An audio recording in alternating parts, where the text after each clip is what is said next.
In today's video, I will be reviewing the YWT 200DC, which is a new 7-in-1 TIG and stick welder being made by YesWelder.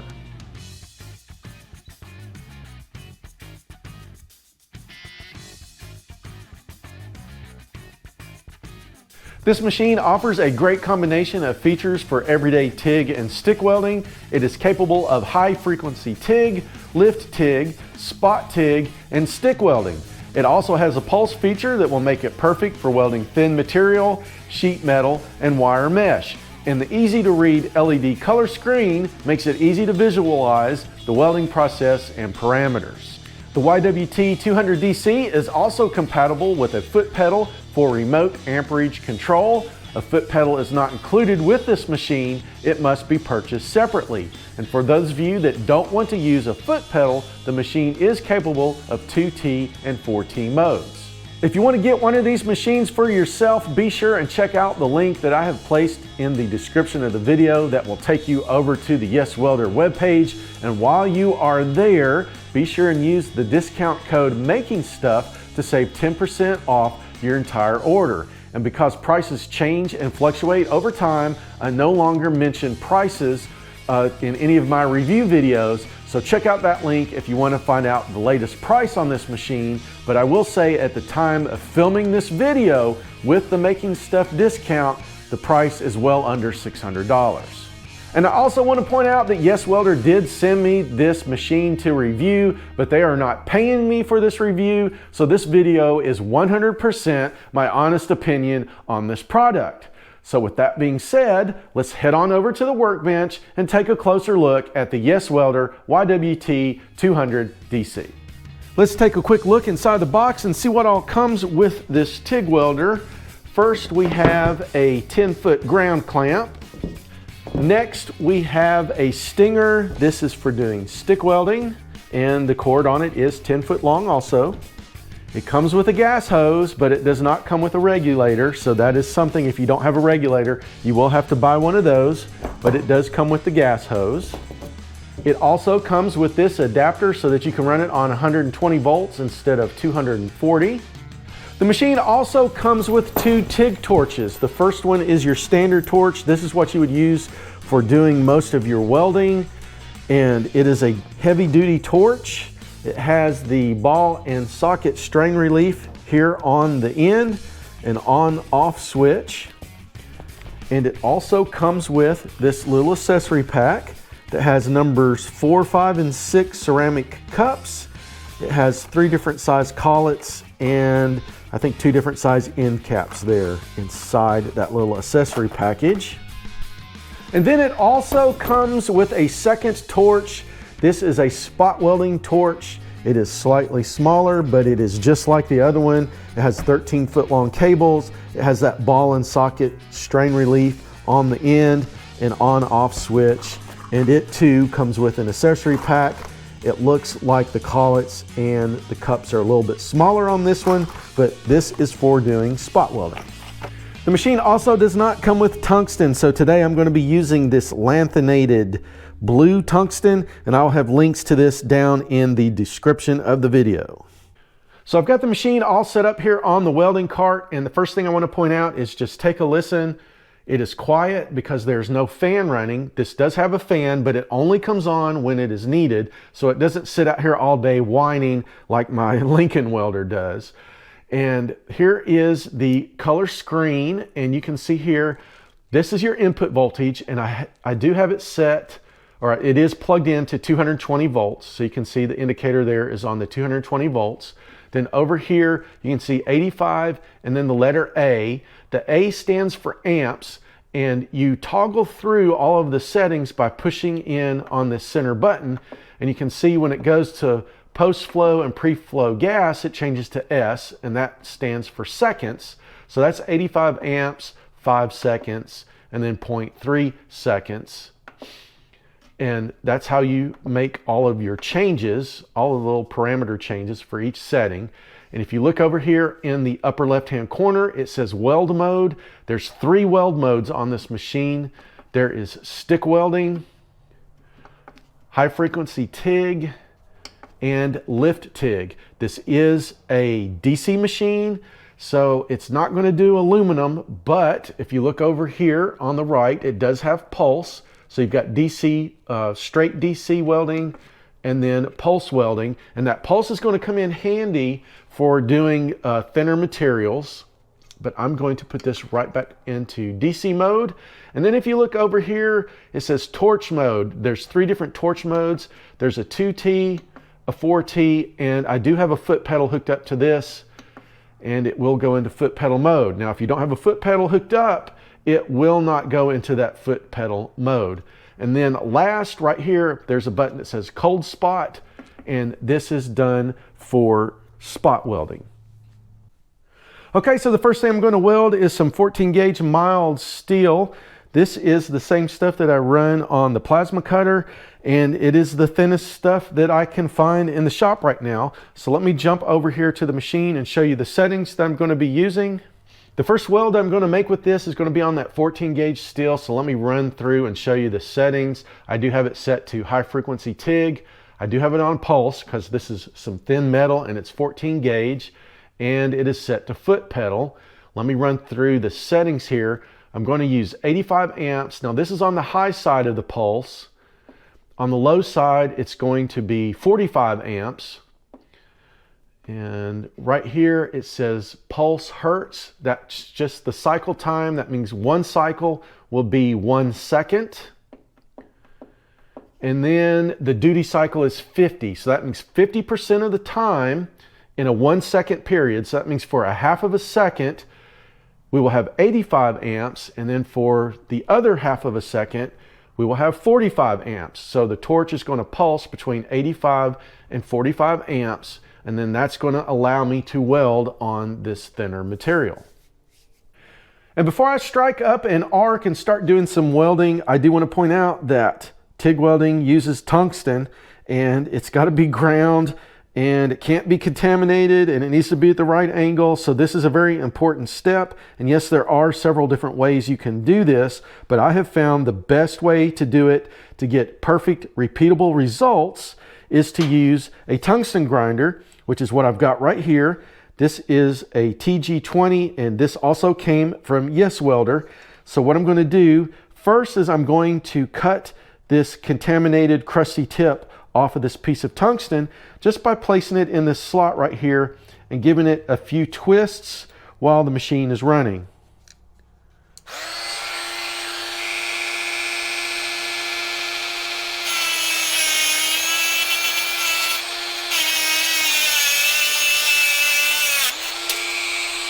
All right, so now you can see that that contaminated crusty piece of tungsten is cut off the end here.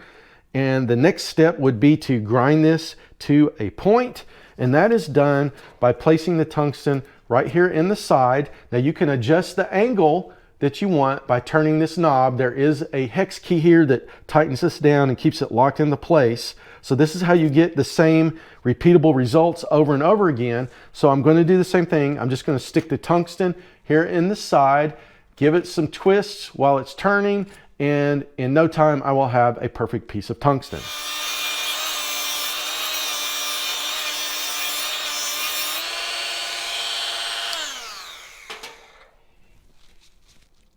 And there you go. You can see that tip is perfectly ground. It's at the exact angle that I want it at. And it doesn't matter how many pieces of tungsten I've got, I can put them all in here and get that same result, that same repeatable result every single time.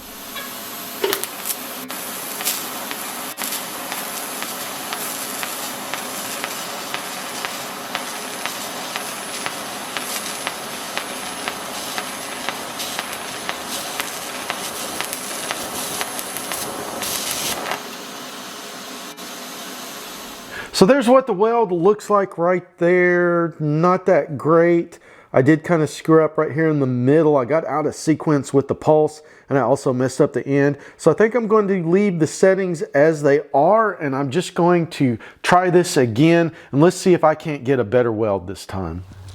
All right, so this is the same piece of metal. I've just moved to a different spot. That other side was a little hot from where I was welding on it, and I just want to try this again. Same settings. Let's see how much better I can do this time.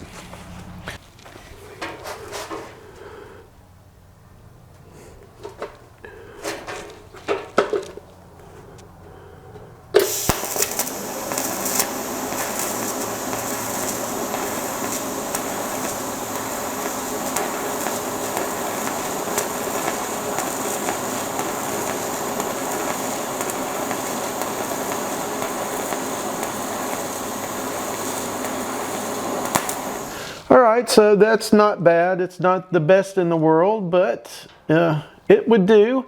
I did dip the tungsten right here at the very end, so that's my fault. And I think a lot of this has to do with I'm just a little bit rusty on the TIG welding. Okay, so I'm going to try something a little bit different. I have changed the machine over to DC lift TIG, and I have disconnected the foot pedal. So that means I have to weld using the push button here. And once I push the button in, I actually have to touch the metal to the tungsten and then lift off, and then that will start the arc. So let's see how well this works.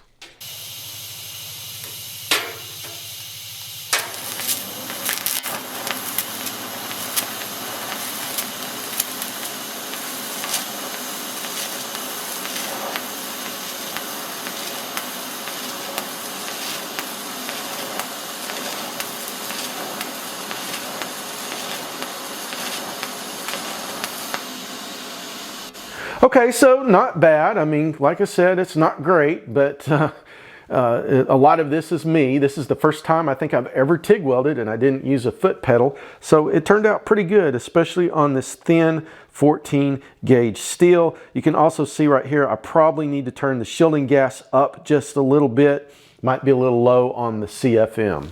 All right, so I wanted to try this lift TIG one more time, and I forgot to hit the record button, but right here you can see I started and then I dipped the tungsten right here. So I went and reground the tungsten, tried again, and this is the result. So it's just gonna take some getting used to. Like I said, I'm not used to having to push a button and actually move the torch across here. And I know that sounds ridiculous, but it is kind of hard, especially when you've always welded or TIG welded with a foot pedal.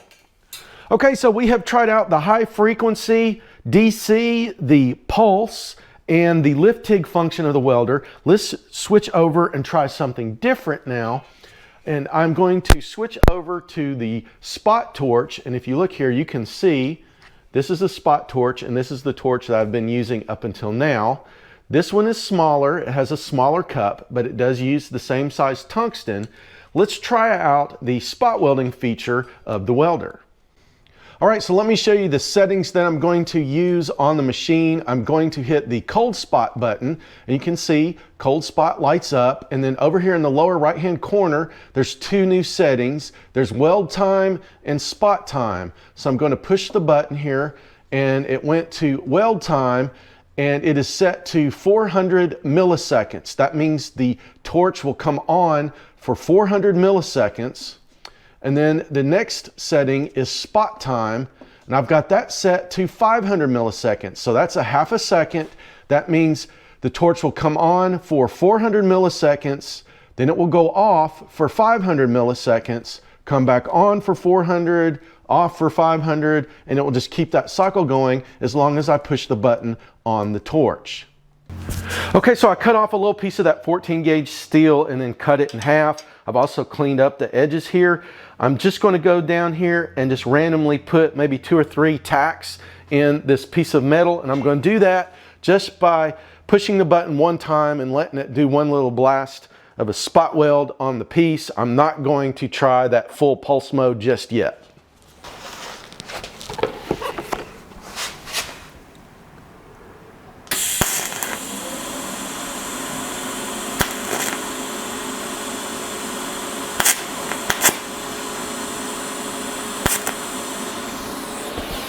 All right, so there's what it did. I put 4 little tacks on there with that spot weld feature, and it looks like it did pretty good. So now I'm going to clean up the back side of this, and let's try that full pulse mode and see how well that works.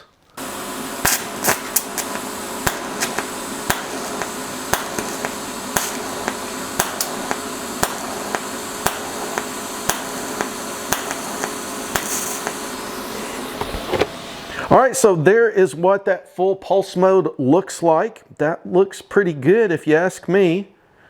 It was kind of hard for me to see that weld seam there because after I cleaned it up, it was so tight, I almost couldn't see it. But yeah, that worked pretty good. I could see where this would come in real handy if you do a lot of sheet metal work. Like say maybe you're working on the fender of a car and you're worried about blowing through the metal, or you don't want to put a whole lot of heat at one time into what you're welding on. I could see where this would come in really handy. So that's my review of the YWT 200DC and its features. I know some of you guys are going to be asking, will this machine TIG weld aluminum? And the answer is no, because you need AC TIG to TIG weld aluminum. So if you're looking for a machine to TIG weld aluminum, check out the links down in the description. I've reviewed other YesWelder products that are fully capable of MIG welding and TIG welding aluminum. So check down there in the description for the links to those machines. So if you're thinking about picking up one of these machines for yourself, be sure to use the discount code MAKINGSTUFF at checkout, and you can save 10% off your entire order over on the YesWelder webpage. I hope you liked the video. If you did, please give me that big thumbs up, smash that like button. That lets me know what types of videos you guys want to watch. And if you aren't a subscriber, please consider hitting that subscribe button and ringing that bell so you don't miss any upcoming Making Stuff videos. And thanks for watching.